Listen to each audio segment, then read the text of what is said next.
안녕하세요. 친구들 반갑습니다. 강원이, 하늘이, 혜빈이, 혜인이 반갑습니다. 한 1, 2분 정도 우리 친구들 좀 더 기다려 본 후에 예배를 시작하도록 하겠습니다.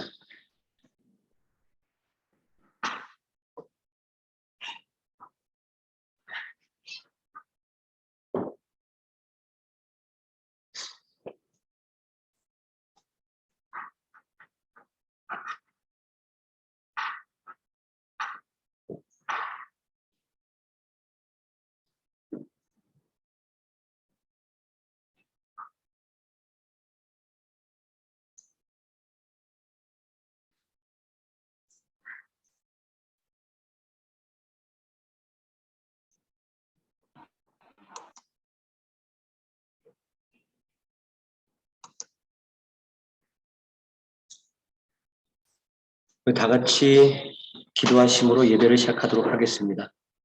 사랑이 많으신 아버지 감사합니다. 고난주간을 맞아 하나님의 사랑이 어떠한 것인지를 다시 한번 생각해 봅니다. 또 우리를 향한 우리 예수님의 마음이 어떠했는지를 다시 한번 생각해 보게 됩니다. 오늘이 예수님의 십자가의 대속의 죽음이 없었다고 한다면 우리가 오늘 하나님의 자녀가 될 수 없었다라고 하는 사실을 생각할 때 우리 주님의 그 십자가가 얼마나 우리에게 귀한 것인가를 또 생각해 보게 됩니다. 이 시간 오늘이 우리 예수님의 십자가를 생각하며 또 찬양할 때 하나님께서 이 찬양을 통하여 영광을 받아주시고 이 찬양을 통하여 우리들의 마음이 활짝 열려 하나님의 은혜의 말씀을 온전히 듣고 깨닫고 그리고 성장시켜내는 참된 말씀의 능력을 받을 수 있도록 인도하여 주시기를 원합니다. 예수님의 이름으로 기도드립니다. 아멘. 십자가 그 사랑 멀리 떠나서 찬양하겠습니다.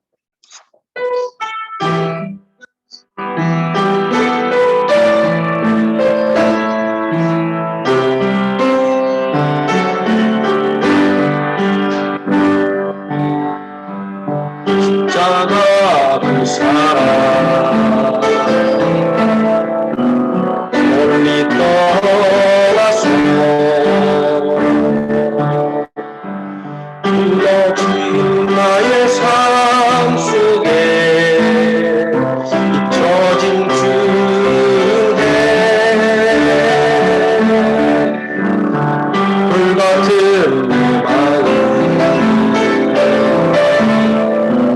내 마음 만지사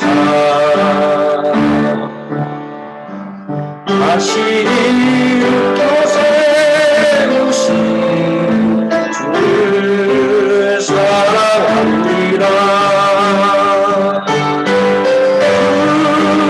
나를 보호하시고 나를 이끄시니 나는 또 외롭고 존귀한 주님의 자녀라. 주만 보호하시고 날 이끄시니 나는 또 외롭고 존귀한 주의 자녀라. 지나가는 기억하지 않고 이전에 했던 모든 생각지 않으니 사막의 강물과 이름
마음에 주를 향한 사랑이 찬양하겠습니다.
주를 향한 사랑이 내 마음에 주를 향한 사랑이 나의 말은 주가 주신 진리요 나의 눈에 주의 눈을 채워주소서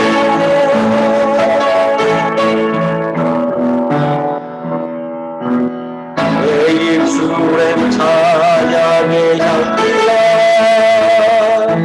두 손에는 줄 닮은 성기 나의 삶의 주의 눈을 함께 하소서 하나님의 사랑이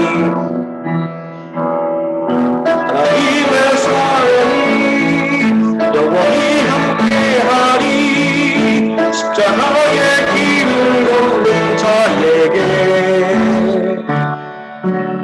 나의 삶을 사는 이에게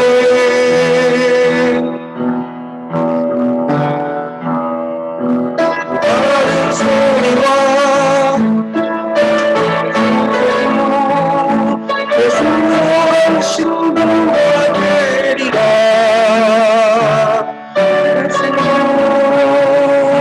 주님께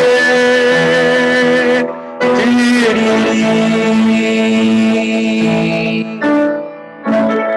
아멘. 사도신경 하심으로 신앙 고백 드리겠습니다.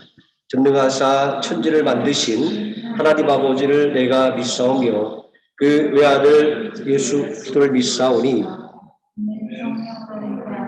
동정녀 마리에게 나시고 본디오 빌라도에게 고난을 받으사 십자가에 못 박혀 죽으시고 장사한 지 사흘 만에 죽은 자 가운데서 다시 살아나시며 하늘에 오르사 전능하신 하나님 우편에 앉아 계시다가 저리로서 산자와 죽은 자를 심판하러 오시리라.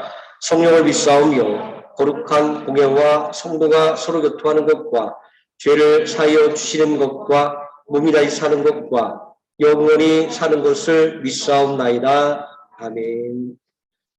이 시간은 이가원 학생 우리를 대표해서 기도해 주시겠습니다. 하나님 아버지, 이번 한 주간도 안전하게 보내게 해주셔서 감사합니다. 이번 주는 고난 주간입니다. 저희를 너무 사랑하셔서 십자가에 못 박혀 돌아가신 예수님을 잊지 않고 감사하며 살아가는 우리가 될 수 있게 해주세요. 오늘 목사님 말씀 은혜롭게 들을 수 있는 지혜를 주세요. 예수님의 이름으로 기도합니다. 아멘. 오늘 우리가 함께 은혜 받을 하나님의 말씀은 요한복음 12장 12절에서 16절까지 말씀 보도록 하겠습니다. 요한복음 12장 12절에서 16절까지 말씀입니다. 자, 우리 다 같이 한 목소리로 읽겠습니다. 그 이튿날에는 명절에 온 큰 무리가 예수께서 예루살렘으로 오신다는 것을 듣고 종려나무 가지를 가지고 맞으러 나가 외치되 호산나 찬송하리로다 주의 이름으로 오시는 이 곧 이스라엘의 왕이시여 하더라.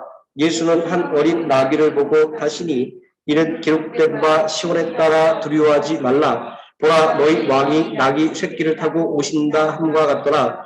제자들은 처음에 이 일을 깨닫지 못하였다가 예수께서 영광을 얻으신 후에야 이것이 예수께 대하여 기록된 것임과 사람들이 예수께 이같이 한 것임이 생각났더라. 아멘.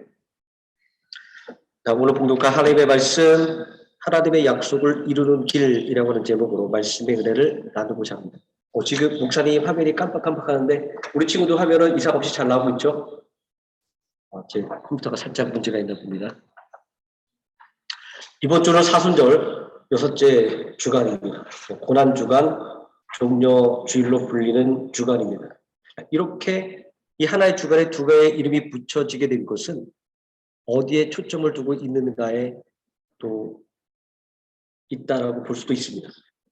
십자가에 달려 대속의 죽음을 만든 예수님의 사명에 초점을 둘 때는 고난주간이다 우리가 이렇게 부르고 또 기념하게 되는 것이고, 또 메시아 그리스도로 오신 예수님의 사명에 초점을 둘 때는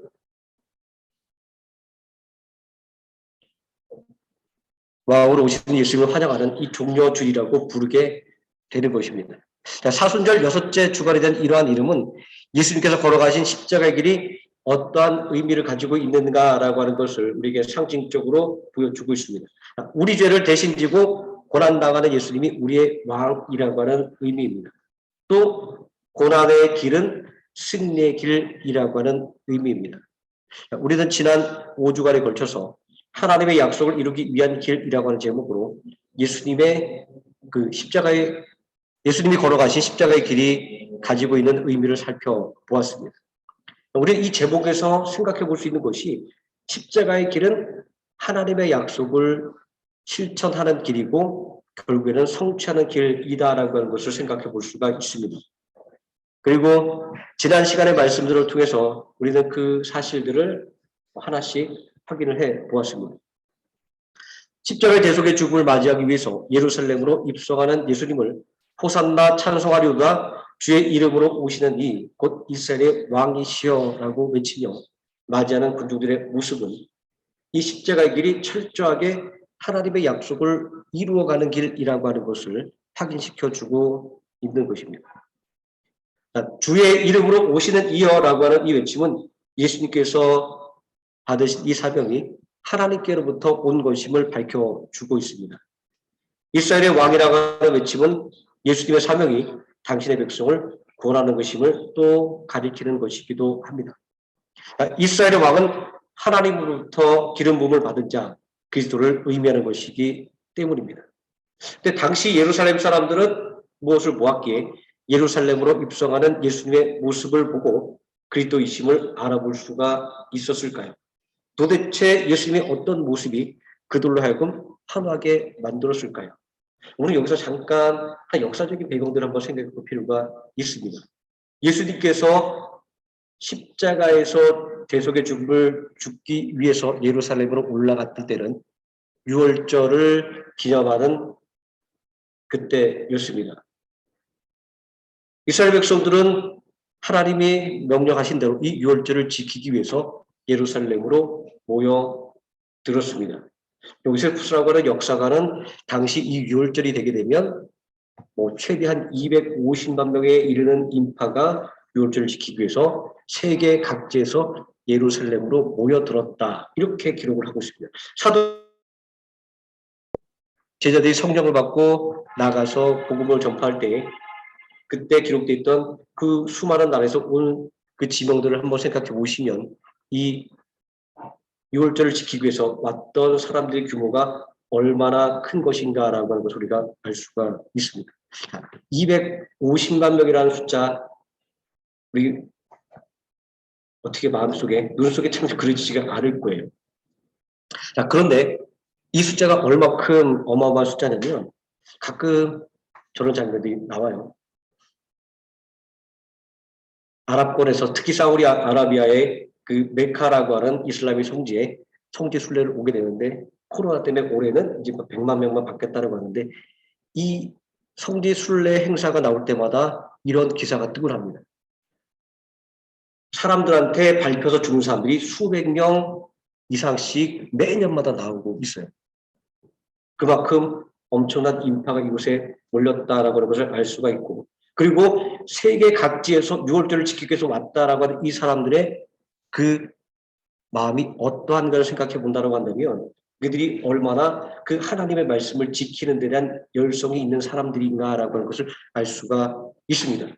기본적으로 하나님에 대한 열정이 있는 사람들, 하나님의 말씀에 순종하는 사람들이라고 하는 것이 바로 예루살렘에 입성하는 예수님의 모습을 봤을 때, 아, 이분은 진짜 우리의 메시아 그리스도라고 하는 것을 알아볼 수 있는 그러한 어떤 성경적인 지식과 영성을 가지고 있었다, 뭐 이렇게 볼 수도 있습니다. 이스라엘 백성들이 가졌던 메시아에 대한 소망은 철저하게 하나님의 약속으로부터 시작이 되었습니다. 좀 우리가 세계사적으로 폭을 좁혀서 생각해 본다고 한다면 바벨론 포로기에 이 메시아에 대한 소망은 아주 더 강력하게 대두가 되었습니다. 바벨론 포로기에 대한 예언으로 가득한 이사야서의 후반부는 오실 메시아에 대해서, 이 메시아의 사명에 대해서 아주 자세하게 기록하고 있습니다. 자, 하지만 이 성경은 뭐 특정해서 이야기한다면 구약 성경이 될 것입니다. 오실 메시아에 대한 기록이라고 이렇게 불리기도 합니다. 자, 그래서 그런지 이 구약 성경은 예수 그리스도에 대한 상징과 모형으로 가득합니다. 여기서 모형이라고 하는 말은 우리가 쉽게 이해할 수 있는 패턴이라고 하는 말로 이해할 수가 있습니다. 같은 모양이 반복되는 것을 우리가 패턴이라고 하죠. 이 구약 성경에는 우리의 구원자로 오시는 그 예수님의 모습이 상징적으로 반복해서 나타나고 있다라고 이야기하는 것이고, 그러한 구원자로서의 예수님의 상징을 우리가 예수 그리스도의 모형이다, 이렇게 신학적으로 이름을 붙이고 있는 것입니다. 특별히 오늘 읽은 이 본문의 말씀과 직접적으로 연결되어 있는 것은 스가랴서의 말씀입니다. 스가랴서 9장 9절의 말씀이 우리가 읽은 이 말씀 가운데 인용되어 있는데요.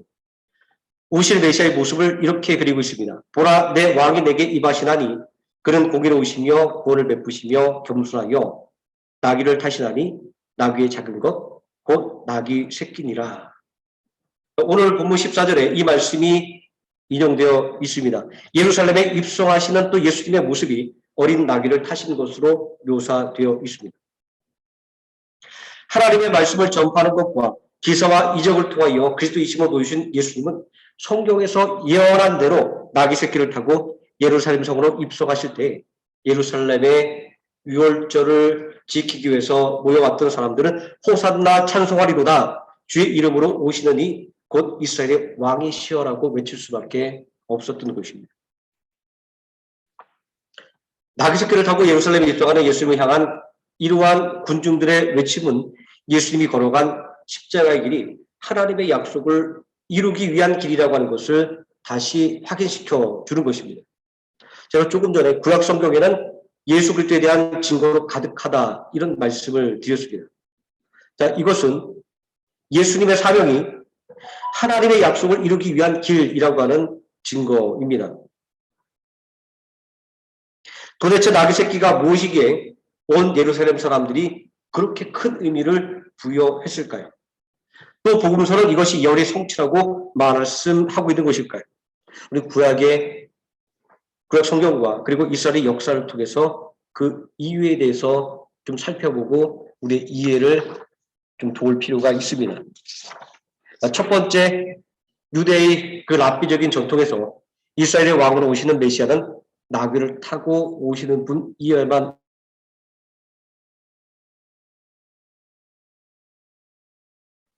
당당한 모습으로 입성하는 것이 존귀와 위엄의 상징이었지만 고대에는 나귀가 존귀와 위엄을 상징하는 것이었습니다. 실제로 문화 인류학적으로 나귀가 말보다 먼저 길들여진 짐승이었고 더 온순해서 수레를 끌기에 더 알맞았다 이렇게 이야기를 합니다. 그래서 나중에 길들여진 말은 전장에서 전차를 끄는데 주로 사용이 되었습니다. 이런 역사적인 배경 속에서 유대의 랍비들은 나귀가 말보다 메시아에게 더 적합하다 이렇게 여겼다라고 합니다. 예수님은 이러한 유대의 전승에 맞게 나귀를 타고 예루살렘을 하시는 것입니다. 그리고 두 번째, 다윗의 자손으로 오시는 메시아에게서 적합한 것은 말이 아니라 나귀였습니다. 저는 조금 전에 예루살렘에 모여들었던 사람들이 하나님께서 명령하신 유월절을 지키기 위하여 그 말씀에 순종하여 모여들었던 사람이라는 것을 말씀드렸습니다. 그만큼 하나님의 열정을 가지고 있고 그리고 성경에 대한 지식을 가지고 있는 사람들이라는 말씀을 드렸죠. 자, 여기서 한번 생각을 해보게 됩니다.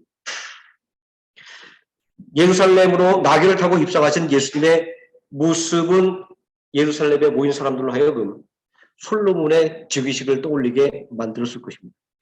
열왕기상 1장 30절에서 다윗 왕은 솔로몬을 자신의 노새에 태워 기온으로 인도하라 이렇게 명령을 하고 있습니다. 또 이어지는 38절의 말씀에 보게 되면 솔로몬은 다윗 왕의 노새에 태우고 인도하여 기온으로 가서 이렇게 다윗의 명령대로 이루어지고 있음을 기록을 하고 있습니다. 그리고 이어지는 43절, 45절 말씀을 보면 솔로몬의 즉위에 대해서 이렇게 보고하고 있습니다. 과연 우리 다윗 왕이 솔로몬을 왕으로 삼으셨나이다. 왕께서 제상 사독과 선자 나단과 요리의 아들 브나야와 그렛 사람과 블렛 사람을 솔로몬과 함께 보내셨는데 그들 무리가 왕의 노새에 솔로몬을 태우다가 제상 사독과 선자 나단이 기온에서 기름을 부어 왕으로 삼고 이렇게 말하고 있는데 이 말씀 속에서 다윗 왕의 나귀가 바로 다윗 왕의 의중을 나타낸 것으로 상징되고 있습니다. 다윗 왕의 나귀는 다윗이 지명한 왕이 누구인지를 모든 사람들에게 확증시켜주는 하나의 상징으로서 여기에 나타나고 있기 때문입니다. 또 셋째, 메시아로서의 겸손이 나귀 새끼를 통하여 확인되었기 때문입니다. 스가랴서의 말씀이 예언하고 있는 것처럼 예수님은 나귀 새끼를 타셨습니다. 이것은 스가랴가 예언한 것처럼 겸손의 상징이었습니다. 이 스가랴서 9장 9절에 대한 이 주석과 그리고 복음서에 나타나는 이 스가랴서의 말씀이 이용되는 이 구절의 모든 주석은 공통적으로 한 사람을 거론하고 있습니다. 그것은 바로 알렉산더 대왕과 대조되는 예수님의 모습에 대한 주석을 달고 있습니다. 자, 역사적으로 알렉산더 대왕이 두로를 점령하고 그리고 백마를 타고 예루살렘으로 입성했던 장면은 이스라엘 백성들에게 아주 깊은 인상을 심어줬던 것이었고 그리고 후대에도 그들을 자손들에게 회자되는 아주 놀랄 만한 일이었습니다. 자, 이 알렉산더와 대주에게 예수님께서 세상의 존귀와 위엄을 상징하는 말이 아니라 나귀를 탄 것은 세상의 왕처럼 군림하는 것이 아니라 죄인을 섬기려고 온 메시아의 겸손을 상징하는 것이 분명하다라고 하는 것을 우리가 잘 알고 있는 이 알렉산더의 모습과 대비하여 우리에게 또 알려주고 있는 것을 알 수 있습니다. 제가 이렇게 예수님께서 나귀의 새끼를 타고 예루살렘에 들어온 것에 대해서 장황하게 이야기하고 있는 것은 예수님께서 무슨 짐승을 탔는지가 아주 중요하기 때문에 제가 이런 말씀을 계속해서 드리고 있는 것은 아닙니다. 사실 예수님께서 예루살렘에 입성하시는데 말을 타면 어떻고 나귀를 타면 어떻고 아니면 걸어오시면 또 무슨 상관이 있겠습니까? 하지만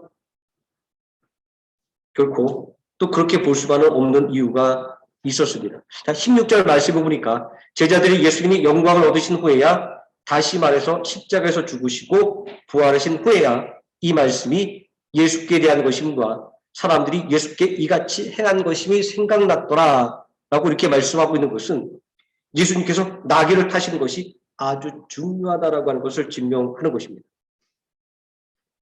예수님이 걸어가신 이 십자가의 길이 하나님의 약속을 철저하게 실천하는 길임을 보여주는 것으로서 이 나귀 새끼를 타고 예루살렘에 입성했던 모습이 중요한 것입니다. 이 나귀 새끼를 타고 예루살렘에 들어오시는 모습은 하나님의 약속이 예수님을 통하여 온전하게 성취되었다라고 하는 것을 우리에게 보여주는 것이기 때문입니다.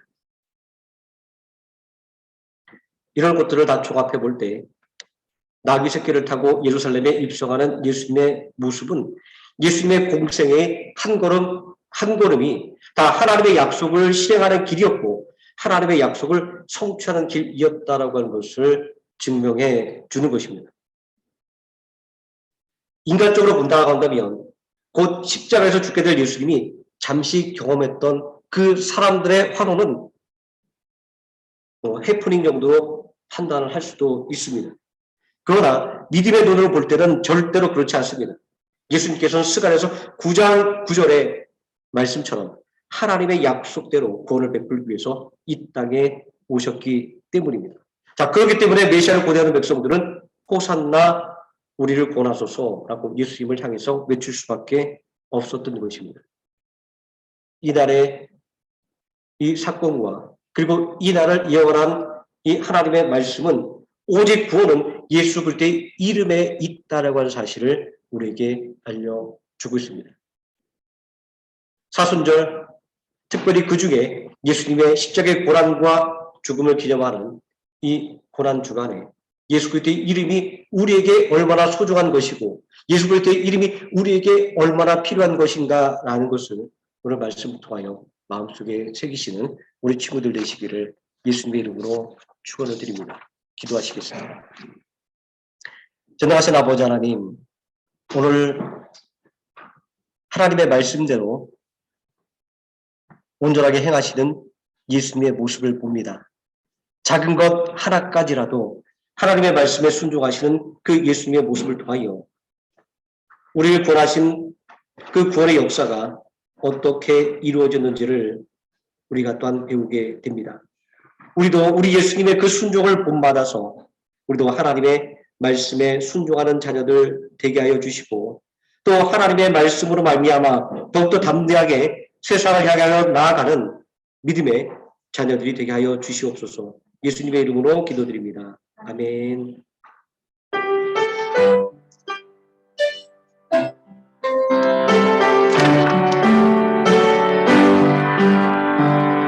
내게 가장 귀한 돈 아낌없이 기쁘게 드려요.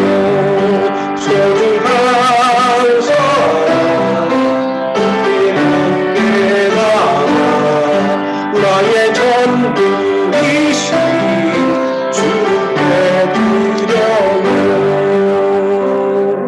아멘. 복음 기도 드리겠습니다. 사랑이 많으신 아버지 하나님, 고난주간을 맞아 우리 주님이 죽임을 당하신 그 십자가를 바라볼 때 하나님의 은혜가 얼마나 큰지 다시금 깨닫게 됩니다. 온전히 십자가를 바라볼 때마다 우리를 향한 그 하나님의 사랑을 잊지 않고 마음속에 더욱더 새기는 우리들이 되도록 인도하여 주심을 또한 감사를 드립니다. 또 이 십자가를 바라볼 때마다 진정 우리가 하나님으로부터 얼마나 사랑받는 존재인지 또 하나님께서 우리의 삶을 어떻게 이끄시는지를 또한 깨달으며 하나님 앞에 감사의 고백을 드릴 수밖에 없습니다. 아버지, 우리 모두 주님 앞에 나올 때마다 이 받은 은혜 생각하며 우리에게 주어진 것으로 귀하게 구별하여 드릴 수 있는 은혜를 우리에게 허락해 주심을 감사를 드립니다. 아버지 하나님, 우리의 이 간절한 믿음의 위에 하나님의 크신 은혜로 채워주시기를 원합니다. 비록 작은 것으로 하나님께 드렸지만 하나님께서는 우리가 그 깊이를 알 수 없고 그 너비를 알 수 없는 크신 은혜로 우리에게 부어주실 줄 믿습니다. 아버지, 또 바라고 원하는 것은 아버지, 우리의 이 믿음이 아버지 하나님, 우리가 함께 대면하여 모일 때 우리의 모임이 하나님 앞에 더욱더 영광을 드리는 모임이 되는 아버지 하나님 참된 믿음이 되게 하여 주시고 또한 우리가 서로를 격려하며 또 하나님의 자녀로서 더욱더 힘있게 살아가게 되는 나보고자 하는 참된 능력의 밑거름이 될 수 있도록 붙잡아 주시기를 원합니다. 예수님의 이름으로 기도드립니다. 아멘. 광고 말씀을 드리겠습니다. 이번 주는 사순절 기간 중에 예수님의 십자가의 고난과 죽음을 기념하는 고난주간입니다. 우리 예수님의 십자가의 죽음만을 생각한다고 한다면 긴 슬픔의 시간일 수도 있지만, 그러나 우리의 구원자 왕으로 오신 그 예수님을 환영했던 그 군중들의 찬양, 이 종려주일로 생각한다고 한다면 우리는 또 이 고난주간 가운데 새로운 소망을 또 바라볼 수가 있게 될 것입니다. 이 고난주간 온전히 하나님의 사랑과 그리고 우리를 위한 그 예수님의 은혜를 또 깊이 생각하는 우리 친구들 되시기를 부탁을 드리겠습니다. 그리고 공식적으로 지금 전체로 아마 정해진 건 없어요. 다른 교회들에서는 부활절을 지나고 난 다음에 모든 대면 예배를 재개하겠다라고 이야기하지만, 제가 솔직히 이야기한다고 한다면 이런 것들은 아마 선언적인 그런 요식적인 행위에 지나지 않습니다. 아직까지 코로나가 종식되지 않았기 때문에 각 사람마다 여러 가지 상황에 의해서 모두 다 대면 예배 자리에 나올 수 없는 현실이라는 것을 우리가 잘 알고 있기 때문에 그런 말씀을 드립니다. 하지만 전체적인 지표는 이럴 것 같아요. 제가 늘 말씀드린 베트남의 통계자로 믿을 수 없지만 3만 명 이상 올라갔던 이 하노이시의 환자 수가 어제 날짜로는 2,000명대 초반까지 내려갔습니다. 그리고 4월 10일 아마 오늘 밤부터는 노래방, 술집들, 그리고 마사지 모든 미용업소들이 다 정상적인 영업을 해도 된다라고 하는 공문이 내려왔어요. 그래서 제가 요즘에 저녁 기도를 마치고 가다 보면 이 동네에 문 닫았던 노래방들이, 그리고 마사지 샵들이 다 환하게 불 켜고 청소하고 막 난리 법석을 떠는 모습을 볼 수가 있었습니다. 어쨌든 제 생각에는 4월달이 지나가고 이제 5월달을 맞게 되면 아마 코로나 상황이 전체가 다 정리가 돼서 우리가 마음 놓고 함께 다 예배를 드릴 수 있는 상황이 될 거라고 생각을 합니다. 그렇지만 제가 늘 말씀드리듯이 지금도 교회에서는 대면 예배가 계속해서 진행되고 있습니다. 나도 함께 교회에서 우리 선생님들과 친구들과 함께 얼굴을 마주보면서 예배를 드리고 싶다라고 하는 친구들은 언제든지 교회로 나와서 함께 예배를 드리면 됩니다. 그렇지 못한 사정이 있는 친구들은 집에서 줌으로 함께 예배를 드리고, 또 시간상 줌으로 함께 예배드릴 수 없는 친구들은 이 줌 예배를 녹화해서 또 유튜브에 올리니까 시간에 맞춰서 예배를 빠지지 말고 예배를 드리는 친구들이 되었으면 좋겠습니다. 제가 이렇게 예배에 대해서 강조하고 있는 이유는 무엇이냐면, 우리의 믿음은 예배를 통해서 성장이 되고 예배를 통해서 지켜줄 수 있기 때문에 그래요. 예배에서 멀어지면 우리의 믿음은 점점 멀어질 수밖에 없습니다. 처음에 한번 예배를 드리지 않으면 마음에 불안감이 있지만 두 번, 세 번 드리지 않으면 나중에 마음에 무감각해져요. 그래서 항상 이 예배에 대해서 자꾸 제가 강조를 드리는 것입니다. 꼭 교회에 나와서 예배 드리는 것만을 제가 말씀드리는 것이 아니라 우리 친구들이 모든 상황에 맞게 그 상황 속에서 온전히 하나님께 예배드리기를 힘쓰는 친구들이 되기를 제가 그렇게 간절히 부탁드리는 것은, 이 참된 예배를 통해서 우리가 온전한 하나님의 자녀가 되고 그리고 하나님이 주신 약속을 받아 누릴 수 있기 때문에 그렇습니다. 아마 이런 얘기를 자꾸 반복하면 우리 목사님도 이제 나이가 드시니까 잔소리가 심해졌다라고 생각할 수가 있을 거예요. 하지만 이 잔소리는 우리 친구들에게 있어서 영혼의 살이 되고 피가 되는 약이기 때문에 저는 친구들이 싫어한다고 한다 할지라도 그렇게 말씀을 드릴 수밖에 없습니다. 우리 친구들, 제가 우리 친구들에게 이렇게 부탁하는 것처럼 예배에 대한 또 온전한 열정을 가지는 우리 친구들 되시길 바라고요. 또 내가 알고 있는 친구가 지금 예배에 참여하지 못하는 친구들을 아마 알고 있을 거예요. 그러면 친구에게 카톡으로 연락을 하거나 전화해서 예배에 같이 참여할 수 있도록, 아니면 유튜브에 그 예배 영상을 통해서 예배를 드릴 수 있도록 그렇게 자꾸 권유해 주시기 바랍니다.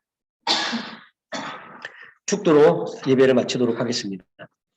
지금은 우리를 원하신 예수 그리스도의 은혜와 우리를 위하여 독생하신 아들 예수 그리스도를 십자가에 내어주신 성부 하나님의 사랑과 늘 우리와 함께 동행하시는 성령 하나님의 임마누엘이 오늘 함께 예배드린 모든 친구들 머리 위에와 그리고 함께 예배드리기를 열망하는 모든 친구들 머리 위에와 사랑과 헌신을 가르치는 선생님들 머리 위에 그리고 하나님의 세분함께 머리 위에 지금부터 영원토록 함께 계실지어다. 아멘.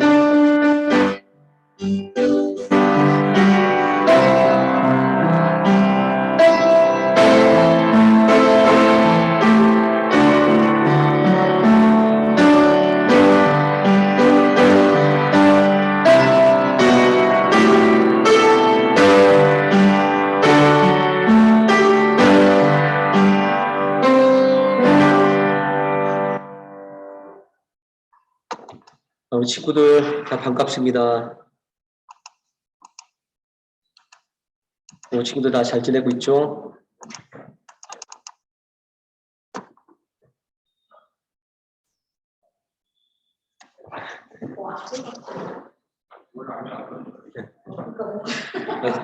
이쪽 컴퓨터가 제 컴퓨터가 지금 완전히 지금 화면에 나가서 왜 이러지?